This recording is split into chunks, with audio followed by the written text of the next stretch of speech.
Testemunhos Seletos, volume 1, capítulo 8. Jovens Observadores do Sábado.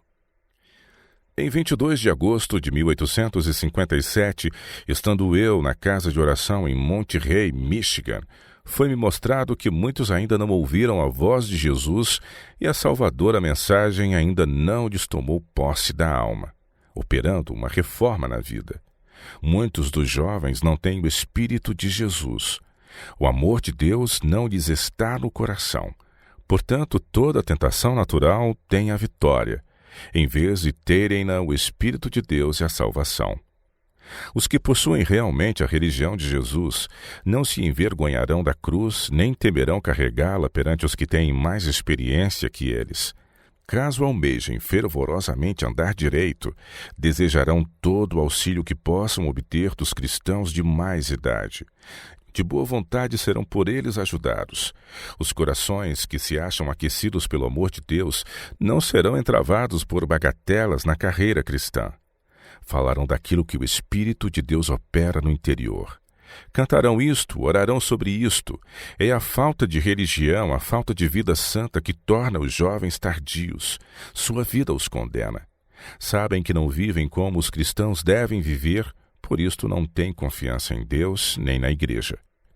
O motivo de se sentirem os jovens mais em liberdade, quando os de mais idade estão ausentes, é que eles se acham com os de sua mesma espécie. Cada um pensa que é tão bom quanto o outro. Todos deixam de atingir o alvo, mas se medem uns pelos outros, e uns aos outros se comparam e negligenciam o único modelo perfeito e verdadeiro. Jesus é um modelo genuíno.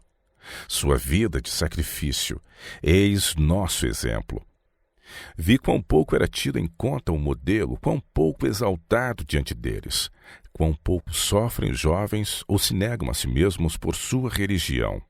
Sacrificar-se é coisa de que mal se pensa entre eles. Deixam inteiramente de imitar o modelo neste sentido. Vi que a linguagem de sua vida é: o eu precisa ser satisfeito. É preciso condescender com orgulho. Esquecem o homem de dores experimentado nos trabalhos. Os sofrimentos de Jesus no Getsêmani, as grandes gotas de sangue no jardim, a coroa entretecida de espinhos que lhe feriram a fronte santa, não os comovem. Ficaram entorpecidos. Suas sensibilidades estão embotadas e perderam todo o senso do grande sacrifício por eles feito. Podem sentar-se e escutar a história da cruz, ouvir como os cravos cruéis foram pregados nas mãos e pés do Filho de Deus, sem que isto lhes mova as profundezas da alma. Disse o anjo: fossem esses introduzidos na cidade de Deus, e fosse-lhes dito que toda a sua suntuosa beleza e esplendor lhes pertencia para a gozarem para sempre, e eles não teriam nenhuma compreensão do alto preço porque essa herança lhes fora adquirida. Jamais avaliariam as incomparáveis profundezas do amor do Salvador. Não beberam do cálice nem foram batizados com o batismo. O céu manchar-se-ia se tais pessoas houvessem de morar ali. Unicamente os que partilharam dos sofrimentos do Filho de Deus, saíram de grande tribulação, lavaram seus vestidos e os branquearam no sangue do Cordeiro, podem gozar da indescritível excelência e inexcedível beleza do céu. A falta desta necessária preparação excluirá a maior parte dos jovens professos, pois não trabalharão bastante, diligente e zelosamente para alcançar aquele repouso que resta para o povo de Deus. Não confessarão sinceramente seus pecados para que sejam perdoados e apagados. Dentro de pouco tempo, esses pecados serão revelados em toda a sua enormidade. Os olhos de Deus não tosquenejam. Ele conhece todo o pecado oculto aos olhos mortais. Os culpados sabem exatamente quais os pecados a confessar para que sua alma seja purificada diante de Deus. Jesus está lhes concedendo agora a oportunidade de confessar, de se arrependerem em profunda humildade e purificarem a vida pela obediência e o viver a verdade. Agora é o tempo de se endireitarem os erros e os pecados serem confessados, ou eles aparecerão diante do pecador no dia da ira de Deus. Os pais unidos na disciplina. Os pais têm geralmente confiança demasiada nos filhos, pois muitas vezes, quando estão confiantes, eles se acham em encoberta iniquidade. Pais, vigiai vossos filhos com muito cuidado. Exortai, reprovai, aconselhai-os ao vos levantardes e quando estiverdes sentados, quando sairdes e quando entrardes. Regra sobre regra, mandamento sobre mandamento, um pouco aqui, um pouco ali. Isaías 28, verso 10. Sujeitai vossos filhos enquanto são tenros, e isto é tristemente negligenciado por muitos pais. Não tomam posição tão firme e decidida como devem com relação aos filhos. Deixam que sejam semelhantes ao mundo, amem o vestuário e associem-se aos que aborrecem a verdade e cuja influência é venenosa. Assim fazendo, estimulam aos filhos disposição mundana. Vi que deve haver sempre da parte dos pais cristãos o princípio de estarem unidos no governo dos filhos. Existe a este respeito uma culpa da parte de alguns pais, a falta de união. Essa falta se encontra por vezes no pai, mas mais frequentemente na mãe. A mãe, amante, amima os filhos e com eles condescende. O trabalho do pai muitas vezes o afasta de casa e do convívio dos filhos. A influência da mãe é que atua. Seu exemplo contribui muito para formar o caráter das crianças. Algumas mães bondosas toleram nos filhos erros que não deveriam ser suportados nem por um momento. Os malfeitos deles são muitas vezes ocultos ao pai. Artigos de vestuário ou qualquer outra concessão é feita pela mãe, com o entendimento de que o pai nada deva saber a esse respeito, pois ele reprovaria tais coisas. Aí é ensinada eficazmente aos filhos uma lição de engano. Depois, se o pai descobre esses erros, são apresentadas desculpas e a verdade é dita só pela metade. A mãe não é franca, não considera como deve que o pai tem nos filhos o mesmo interesse que ela, e não deve ser mantido na ignorância dos erros ou tentações que precisam ser corrigidos neles enquanto jovens. Tem-se encoberto coisas. Os filhos conhecem a falta de união entre os pais e isto tem seu efeito. E cedo começam a enganar, encobrir, dizer à mãe e ao pai de maneira diferente do que na verdade as coisas são. O exagero torna-se hábito, e chegam a ser ditas grossas mentiras quase sem que a consciência se sinta acusada ou repreendida. Esses erros começaram com a mãe ao esconder as coisas do pai, o qual deve ter igual interesse no caráter que os filhos estão formando. O pai devia ter sido consultado francamente. Tudo deveria ter-lhe sido exposto. A direção oposta, porém, tomada para ocultar os erros dos filhos, anima a disposição de enganar, a falta de veracidade e honestidade. A única esperança desses filhos, professem eles a religião ou não, é converterem-se cabalmente. Todo o seu caráter deve ser mudado. E refletida mãe, sabes enquanto ensinas teus filhos que toda a sua vida religiosa é influenciada pelos ensinos que recebem na primeira idade? Submete-os enquanto jovens, ensina-lhes a sujeitarem-se a ti e tanto mais rapidamente aprenderão a obedecer aos preceitos de Deus. Estimula neles disposição verdadeira e sincera. Nunca lhes dês ocasião de duvidarem de tua sinceridade e estrita veracidade. Vi que os jovens professam ter, mas não desfrutam o poder salvador de Deus. Falta-lhes religião, falta-lhes salvação. E ó, as ociosas e inaproveitáveis palavras que proferem. Há um fiel e terrível registro a seu respeito, e os mortais serão julgados segundo os atos praticados no corpo. Jovens amigos, vossos atos e palavras ociosas estão escritos no livro. Vossa conversação não tem sido sobre as coisas eternas, mas sobre isto e aquilo, conversas comuns, mundanas, em que se não devem os cristãos empenhar. Tudo está escrito no livro. É necessário genuína conversão. Vi que se não houver inteira mudança na juventude, inteira conversão, podem eles perder a esperança do céu. Do que me tem sido mostrado, não mais da metade dos jovens que professam a religião e a verdade são verdadeiramente convertidos. Se houvessem convertido, produziriam frutos para a glória de Deus. Muitos confiam numa suposta esperança sem base real. A fonte não está purificada, portanto as correntes que dela procedem não são puras. Limpai a fonte, e puras serão as águas. Se reto for o coração, corretas hão de ser vossas palavras, vosso vestuário, vossas ações. Falta a verdadeira piedade.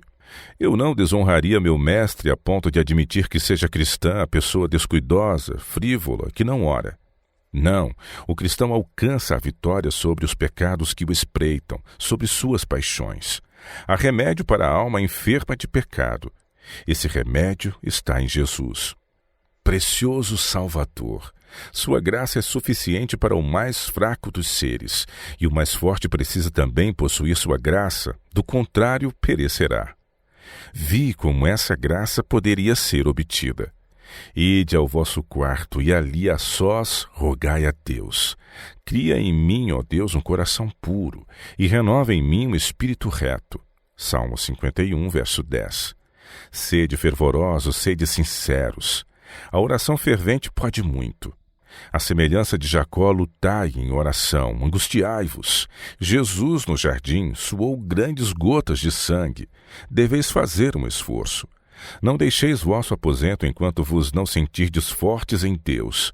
Então vigiai, e enquanto vigiardes e orardes, vos será possível manter em sujeição esses maus assaltos, e a graça de Deus pode e há de aparecer em vós. Longe de mim que eu cesse de vos admoestar. Jovens amigos, buscai ao Senhor de todo o vosso coração. Ide com zelo, e quando sentirdes sinceramente que sem o auxílio de Deus perecereis, quando anelardes por ele como servo brama pelas correntes das águas, então o Senhor presto vos fortalecerá. Então a vossa paz sobrepujará todo o entendimento. Se esperais salvação, precisais orar. Dedicai tempo.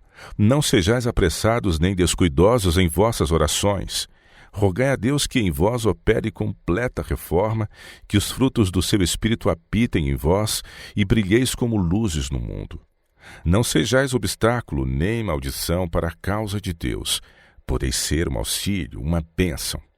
Diz-vos Satanás que não é possível desfrutar plena e abundante salvação? Não acrediteis. Vi que é privilégio de todo cristão fruir as profundas atuações do Espírito de Deus. Uma doce paz celestial penetrará a mente, e dar-vos-á prazer meditar em Deus e no céu. Deleitar-vos-eis nas gloriosas promessas de sua palavra. Mas sabei primeiro que destes início à conduta cristã. Sabei que destes os primeiros passos no caminho da vida eterna. Não vos enganeis. Temo, ou antes, sei que muitos dentre vós ignoram o que seja religião.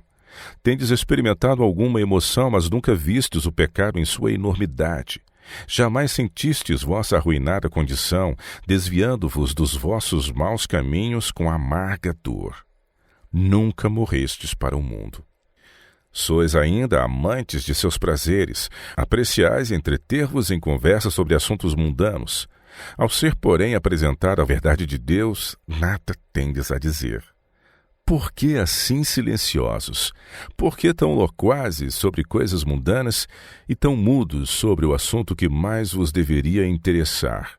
Um assunto que vos deveria ocupar inteiramente a alma. A verdade de Deus não habita em vós.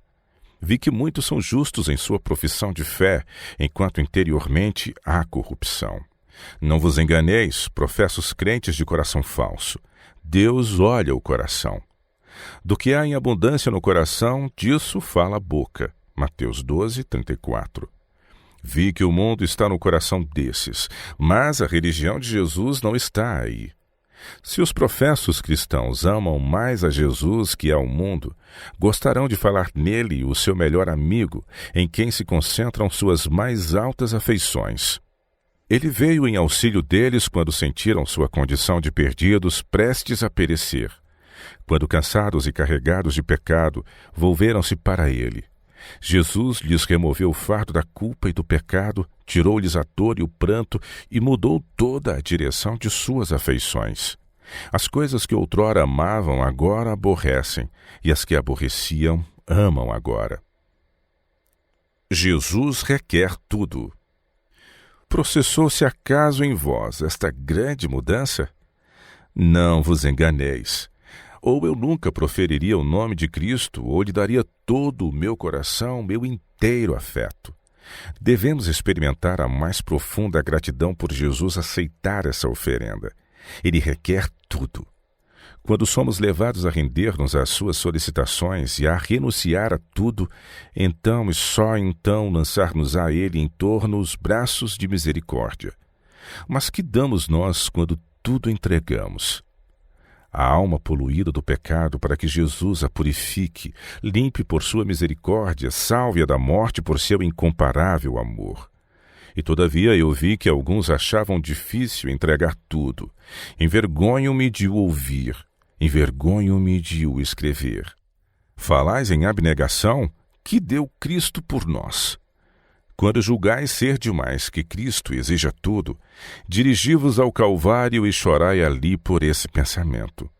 Contemplai as mãos e os pés de vosso libertador, dilacerados pelos cravos cruéis, a fim de serdes lavados do pecado por seu próprio sangue.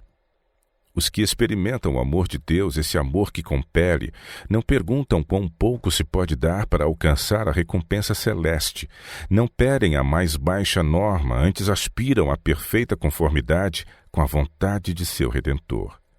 Com desejo ardente entregam tudo e manifestam zelo proporcional ao valor do objeto que buscam. Qual é esse objeto? A imortalidade, a vida eterna. Meus jovens amigos, muitos dentre vós estáis lamentavelmente iludidos. Tende-vos satisfeito com alguma coisa inferior à religião pura e incontaminada. Quero despertar-vos. Os anjos de Deus vos estão procurando despertar. Oh, que as importantes verdades da palavra de Deus vos despertem para o senso do perigo que correis, levando-vos a cabal exame de vós mesmos. Vosso coração é ainda carnal. Não está sujeito à lei de Deus, nem em verdade pode estar. Esses corações carnais devem mudar para verdes tal beleza na santidade, que aneleis por ela assim como o servo anseia pelas fontes das águas. Então amareis a Deus e amareis a sua lei. Então o jugo de Cristo será suave e o seu fardo leve. Conquanto tenhais provações, estas devidamente suportadas tornam simplesmente o caminho mais precioso. A herança imortal destina-se ao cristão abnegado. Vi que o cristão não deve dar valor demasiado ao entusiasmo dos seus sentimentos, nem depender muito disso. Esses sentimentos nem sempre são guias seguros. Todo cristão deve cuidar de servir a Deus, movido por princípios, não ser regido por sentimentos. Assim fazendo, exercitar-se-á a fé e se desenvolverá. Foi-me mostrado que se o cristão viver vida humilde e abnegada, o resultado será paz e alegria no Senhor. Mas a felicidade máxima será experimentada mediante o fazer bem aos outros, em tornar outros felizes. Tal felicidade será perdurável. Muitos jovens não têm princípio fixo para servir a Deus. Não exercem fé, sucumbem sob qualquer nuvem. Não têm força de resistência. Não crescem na graça. Parece guardarem os mandamentos de Deus, fazem de quando em quando uma oração formal e são chamados cristãos. Os pais acham-se tão ansiosos a respeito deles que aceitam qualquer coisa que lhes pareça favorável, e não trabalham com eles, não ensinam que a mente carnal deve morrer. Animam-nos a irem indo e representarem um papel. Deixam, porém, de levá-los a esquadrinharem o próprio coração com diligência, a examinarem-se a si mesmas e avaliarem o preço do que constitui ser cristão. O resultado é que os jovens professam ser cristãos, sem provar suficientemente os próprios motivos. Diz a testemunha verdadeira: Oxalá foras frio ou quente. Assim, porque és morno e não és frio nem quente, vomitar-te-ei da minha boca. Apocalipse 3, 15 e 16. Satanás quer que sejais cristãos nominais, pois assim podereis melhor servir aos seus desígnios.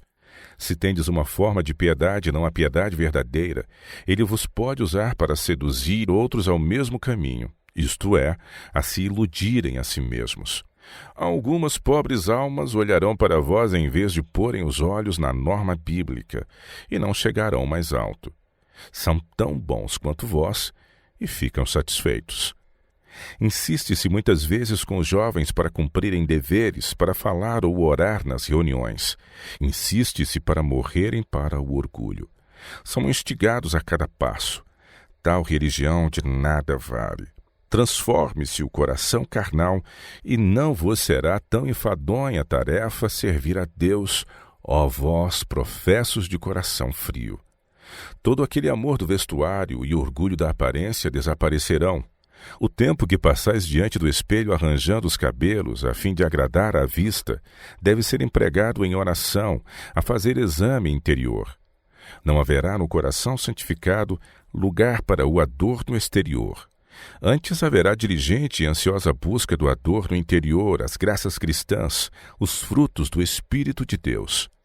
Diz o apóstolo: o enfeite delas não seja o exterior, no frisado dos cabelos, no uso de jóias de ouro, na compostura de vestidos, mas o homem encoberto no coração, do incorruptível trajo de um espírito manso e quieto, que é precioso diante de Deus. 1 Pedro 3, 13, 4. Subjugai a mente carnal, reformai a vida, e a pobre estrutura mortal não será tão idolatrada. Caso o coração seja reformado, isso se demonstrará na aparência exterior. Se Cristo for em nós a esperança da glória, nele descobriremos tão incomparáveis atrativos que a alma ficará enamorada. Apegar-se-á a ele, preferirá amá-lo e, cheia de admiração por ele, esquecerá o próprio eu. Jesus será magnificado e adorado, e o eu abaixado e humilhado. A confissão religiosa sem esse profundo amor, porém, é mera conversa, árida formalidade e enfadonho labor. Muitos dentre vós talvez conservem na cabeça um pouco de religião, uma religião exterior, ao passo que o coração não está purificado. Deus olha para o coração. Todas as coisas estão nuas e patentes aos olhos daquele com quem temos de tratar. Hebreus 4, 13. Ficará ele satisfeito com coisa alguma que não a verdade no interior? Toda alma verdadeiramente convertida apresentará os inequívocos traços de estar subjugada à mente carnal. Falo positivamente. Não creio que isto desanime um verdadeiro cristão, e não quero que nenhum de vós chegue ao tempo de angústia sem uma bem fundada esperança em vosso Redentor. Decidi conhecer o pior aspecto de vosso caso. Certificai-vos se tendes uma herança no alto. Tratai sinceramente com vossa própria alma. Lembrai-vos de que Jesus apresentará a seu Pai uma igreja sem mácula, sem ruga ou coisa semelhante. Como haveis de saber que estáis aceitos por Deus? Estudai com oração sua palavra. Não a deixeis de lado por nenhum outro livro. Este livro convence do pecado, revela plenamente o caminho da salvação, apresenta alta e gloriosa recompensa. Revela-vos um Salvador completo e ensina-vos que unicamente mediante sua ilimitada misericórdia podeis esperar salvação. Não negligencieis a oração particular, pois é a alma da religião. Com sincera e fervorosa oração rogai pureza de alma. Suplicai tão ardente e fervorosamente como faríeis por vossa existência mortal, caso ela estivesse em jogo. Permaneceis perante Deus até que inexprimíveis anseios sejam em vós gerados quanto à vossa salvação, e seja obtida a doce certeza do perdão dos pecados. A esperança da vida eterna não deve ser recebida sobre frágeis fundamentos. É um assunto que deve ser assentado entre Deus e a vossa alma, assentado para a eternidade. Uma suposta esperança e nada mais demonstrar-se-á a vossa ruína. Uma vez que tendes de subsistir ou cair pela palavra de Deus, a essa palavra é que deveis olhar em busca de testemunho em vosso caso. Aí podeis ver o que de vós é exigido para vos tornardes cristãos. Não despais vossa armadura, nem abandoneis o campo de batalha enquanto não obtiverdes a vitória, triunfantes em vosso Redentor.